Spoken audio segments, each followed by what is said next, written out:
Greetings to the Barbarian Horde, and if you're new to this channel, welcome aboard. Ready to find out what happens next? This is Chapter 4 and 5 of the Wailing Willow. If you missed Chapter 3, click the link up here or follow the link down in the trumpery below to find out what's happened so far. To avoid being pilfered by an elf, be sure to like and subscribe to this channel and click the bell icon, or your lizard might go missing. And now, before any crastinations turn pro, Chapter 4.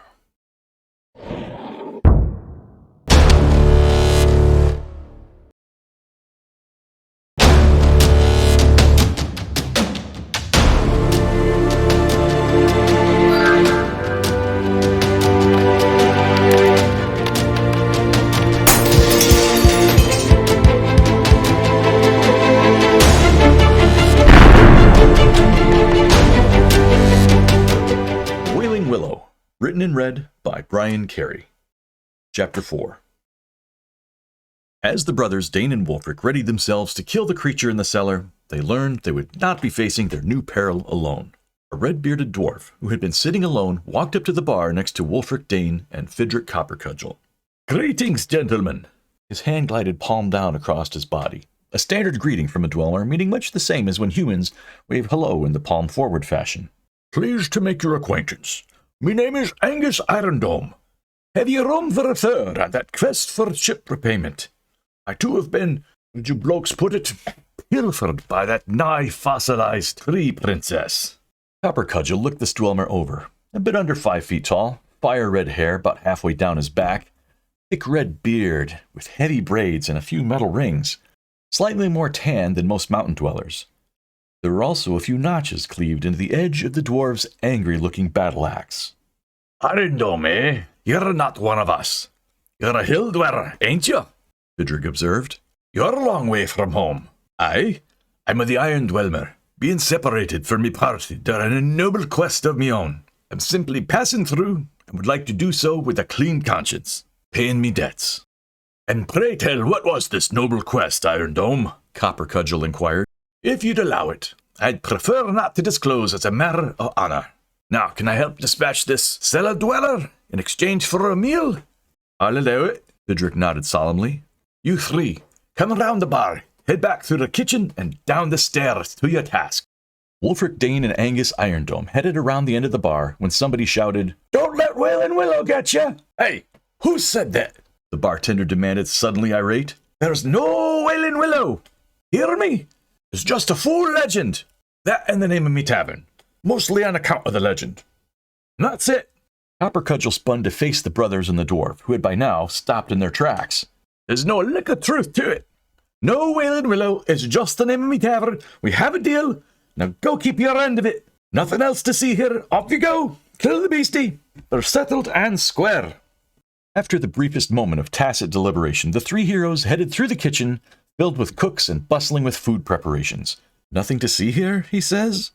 "That wasn't the least bit weird, was it?" Dane observed after they were well out of the bartender's hearing range. The effects of the dragon's milk sloshed back into Wulfric's tired brain. "Let's just do this thing and catch some shut-eye. How bad can it be?" Wulfric should really stop asking that question. There were several doors leading out of the kitchen. "Which one's the door to the cellar?" Dane asked one of the other serving wenches passing by. Surprise and then mild shock. "What?" questioned the young lady. "But it's night time. Surely you're not going down there, are you?" "That was the plan," Angus stated. Wulfric, incapable of waiting, gestured impatiently. "Stop making with the big eyes like we're about to face a dragon. We're not scared in the least. Now if you could hurry this along before that dragon's milk finishes kicking my barkus." The serving wench genuflected before responding, "If you must, it's right through that door. But be careful, lads. Something's wrong down there. Maybe evil or haunted. I'll pray to Botak for you." Wulfric, Dane, and Angus stared at the thick wooden door for a moment. It held a heavy timber beam barring it from opening, like it was holding back something formidable. Wulfric and Angus each grabbed an end, lifted the beam, and the door creaked open.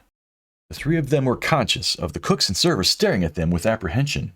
"Okay, lads, let's do this," Angus remarked, more to bolster his own courage than the brothers. "And try to avoid Wailing Willow," the brunette serving wench offered before flitting off to the dining area. "This actually is the Wailing Willow," Dane offered, more perplexed than ever. Dane and Angus turned toward Wulfric, who looked strongest and therefore should lead the way. Ego besting his judgment, Wulfric pushed the door the rest of the way open. The heavy wrought iron hinges grated and squeaked as they slowly yielded access. Three men were greeted by stairs leading down into a black void. Moist, warm air gently blew in their faces out of the darkness. Steps and hand railings were poorly attached to the rough-hewn stone walls. Cobwebs wafted in the damp, foreboding gusts, as did Angus's beard.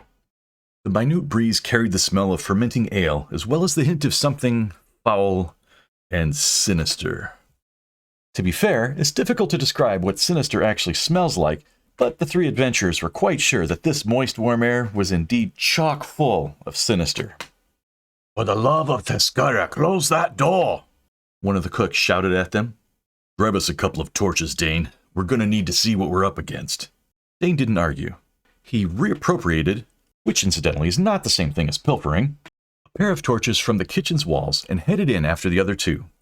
The cellar door slammed behind them with a resounding rumble. Then they heard the sound of the beam sliding back into position. "I think they locked us in, lads," Angus offered. After a moment, Wulfric broke the silence. "We'll be let out when we slay their wee beastie. Either that or this door will be coming off of those hinges," he said, attempting to bolster his own courage. He slid his longsword from its sheath. "Besides, I have a firm no-dungeon policy." "It looks like the entrance of a dungeon to me," Dane surmised.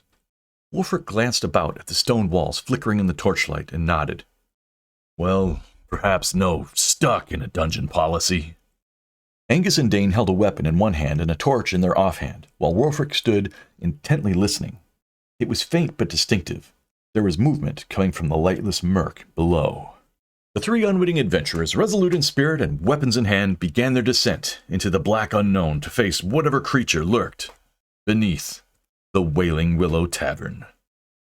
Chapter 5. The barbarians, Dane and his older brother Wulfric, and Angus Irondome, the Dweller, bravely began their meagerly lit descent to face the mysterious perils of the Wailing Willow Tavern's cellar. Their quest to dispatch whatever cacophonous beast lurked below, and of course, survive. It should come as no surprise that during their plunge into black isolation, nearly every stair creaked under the weight of the three adventurers. It was the few which didn't creak that gave them pause. One stair was missing, requiring each of them to jump the gap to the next stair down. After a few steps, the silence of isolation became absolute. All they could hear were each other's breathing, and soon the quickened, apprehensive beatings of their own hearts. "Guys," Wulfric remarked, breaking the tension. "Relax, it's just stairs." Well, fine. They trotted down the stairs happy as larks. Dane, however, was focused on the task at hand, finding and slaying whatever was at the bottom of the stairs. He thought a moment before asking, "So what do you guys think the wee beastie actually is?" Angus finally replied, "Methinks if Coppercudgel needs to send 3 heavily-armed fighters down here, the beastie may not be as wee as he would like us all to believe." Those words sunk into Dane's mind as gently as an anchor in a teacup. Why hadn't he realized this? Probably the dragon's milk. Fortunately for all involved, Wulfric could always be counted upon for some positive words of wisdom to make the situation feel a little better. "Truth be told, I might should have asked what the creature was before I agreed for us to slay it," Wulfric volunteered. "Who knows what we've gotten ourselves into?" Of course, he didn't always make the situation better. "But really," Wulfric asked, "how bad can it be?" "How bad can it be?" Dane scolded. "I hate when you say that. Stop cheering me up." Using the torches, they found and lit the room's wall-mounted oil lamps. In all, the room was about twice the size of an ample living room and was long abandoned. They kicked up small eddies of dust as they moved. It would be impossible for anyone to discern just how long it had been, ages no doubt, since another living soul plumbed these dark, dank depths. "Huh. Lots of footprints. Looks like someone was just down here," Dane offered. "Because it's the wine cellar round here's. Probably someone down here several times a day," Angus concurred. There was a large round table in the center, rather ornate considering the humble surroundings, topped with felt. The table held nearly a dozen triangular-shaped dice, carved from bone, spilled near the center. Surrounding the table were 6 wooden chairs and more than that many metal tankards for spirits or ale, which sat knocked over in random directions. One wall was covered by wine racks, old dusty bottles offering their corks. There were several ale and wine barrels stacked along another wall, which were stacked 3 high. A bookshelf held some dusty, forgotten tomes. Besides the bookshelf, a closed and locked cabinet towered nearly to the ceiling. Wooden storage crates were stacked wherever space permitted, and cobwebs were the overriding motif. The room held a few other trinkets and knickknacks and even a few old weapons, but nothing seemed magical. Altogether, the only thing of real importance noticeably missing from the room was the aforementioned wee beastie, in either monumental or minimal proportions. "It looks like a well-stocked wine cellar," Angus observed, coveting the wine bottles. "And quite likely the location of some secret gambling games. Look, knucklebones." Dane leaned forward against the table, examining one of the triangular dice. He tossed a die down and smiled. "I got a 4. Something caught his attention, and he peered into the dark corners. He pointed. "I wonder what's in those crates." Angus glanced up at Wulfric. "There's nothing? You think we've been sent on a fool's errand, lads?" "It can't be that big. The room itself isn't all that big," the younger dark-headed brother noted. "Smell that?" Wulfric had entered hunter mode. If something was down here, he would find it, and he would kill it. Dane shook his head. "Just the musty stink of a seldom-used room for playing illegal knucklebones and drinking." "Shut your cracker holes and close your eyes. What do you smell?" The other two, briefly offended, followed Wulfric's direction. After a moment of sniffing, Angus opened his eyes. "Aye, me lad. That's just not stale air. No, something is down here." Wulfric kicked one of the wooden crates hard, sending it careening into others stacked in a grimy corner. The very instant the crates collided, a high-pitched screech roared from the corner, followed by the sound of skittering feet. Dane suddenly felt his heart race and pointed into the darkness. "It's over there!" Angus held his battle axe poised and ready. More screeching noises in the darkness. Everyone went on anxious alert. The bravery effects of any dragon's milk had long deserted them. More skittering footsteps.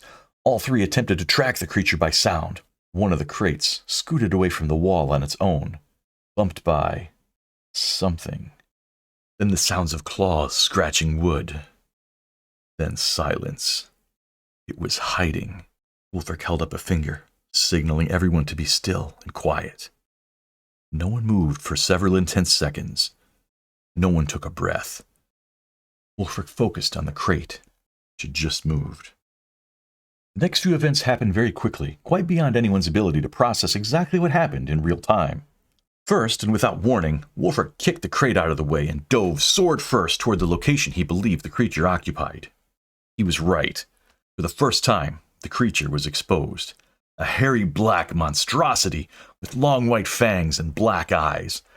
Yet through no fault of his own, Wulfric's blade missed the mark. His sword only clinked against the stony ground. For at nearly that same moment, the creature leaped up, flying straight over Wulfric's diving, prone body and onto the dwarf's chest, faster than anyone could react. Angus, slammed back by the weight of their exposed foe, panicked and swung his war axe at the furry aberration staring him in the face. It was the size of his own torso. He reacted without thinking, and only managed to hit it with the flat side of his axe. This sent the creature flying into Dane, accidentally contriving the world's worst game of monster hot potato yet imagined. The weight of the creature's impact knocked the now unprepared Dane onto his back, and the creature, finding a new perch, sunk its long, narrow claws right through Dane's ringmail. By this time, Wulfric was back on his feet and charging full throttle at Dane, who still had the hairy beast sitting on top of him. The creature attacked. Its long teeth slit through Dane's exposed upper arm like a razor blade.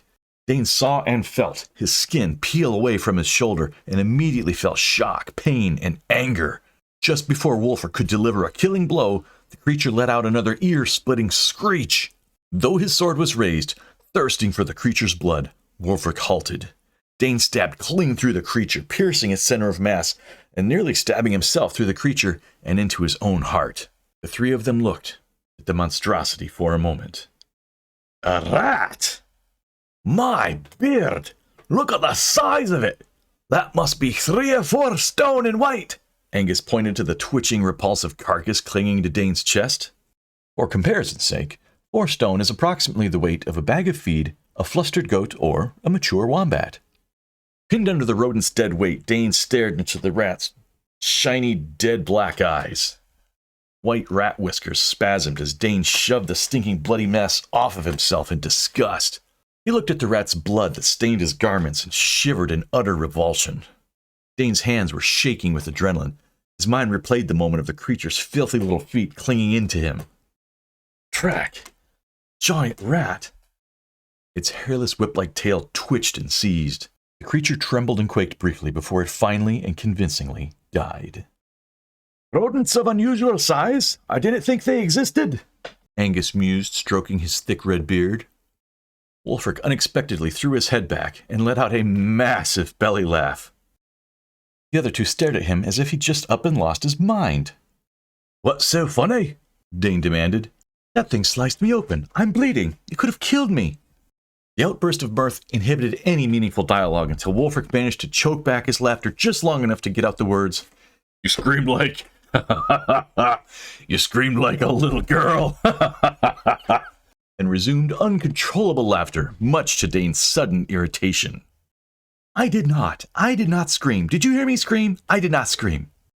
Through Wulfric's laughter, Angus shook his head in grave sympathy. Aye, lad, you may have slain the beastie, but you bellowed like a wee lass. Angus broke into laughter himself. Wulfric wiped tears from his eyes, trying to regain self-control. He stuck a hand out and helped Dane to his feet. Okay, little brother. Well, since you killed a wee beastie, not to mention nearly killing yourself with your own sword, you get the honor. I did not almost kill myself. Wait, what honor? Carrying that giant rat corpse upstairs, the older brother pointed up. And showing Copperbottom we convinced his wee beastie to go into the fertilization business. What? I'm the one who killed it. You missed it. Why don't you carry it up? Because, little brother, if you haul it up... Wulfric and Angus exchanged glances for just an instant and grinned. I might forget to tell everyone the part where you screamed like a tiny little baby. And they both broke out in uncontrollable laughter again. Meanwhile, Dane, disgusted with the both of them, grabbed the handle of his short sword sticking out of the dead rat, whose convulsive twitches were thankfully at an end, and wiped and sheathed his sword.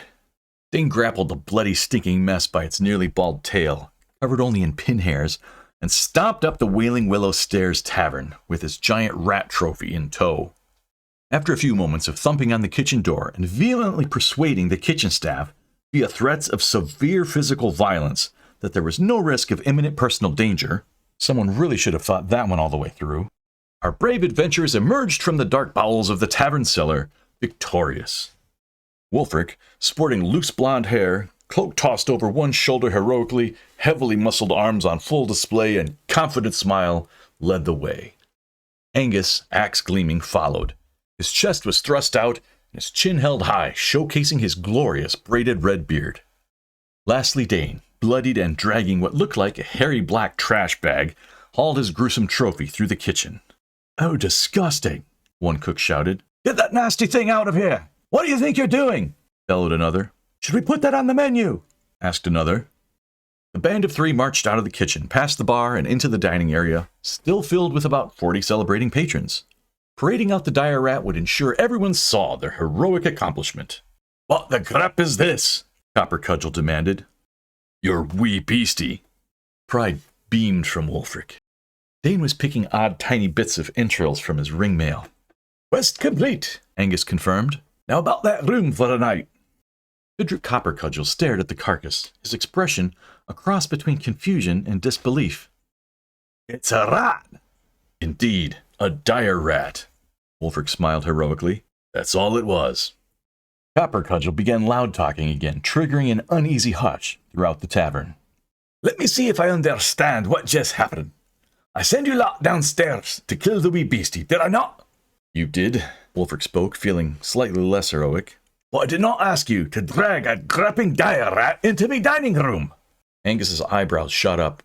Wait, what? All three adventurers felt increasingly less secure of themselves. I'll have you know, me serving wenches, Gensilla and Chara, kills one of those rat blighters nigh every week. Just to be clear, that is not the way beastie. Copper Cudgel turned to the rest of the dining area and shouted, This lot thinks the Wailing Willow beastie is a half-starved dire rat. The entire room, containing at least 40 customers, burst out in derisive laughter. Pointing and mocking quickly ensued. Various disrespectful jeers included, but were not limited to, "I can't tell the difference between a monster and a mouse." "Behold the mighty trio, Ratbane!" "Someone actually made a better mousetrap." "How many warriors does it take to kill a dire rat?" The bards, eager to pander to the crowd, began to improvise shoddy lyrics to a song.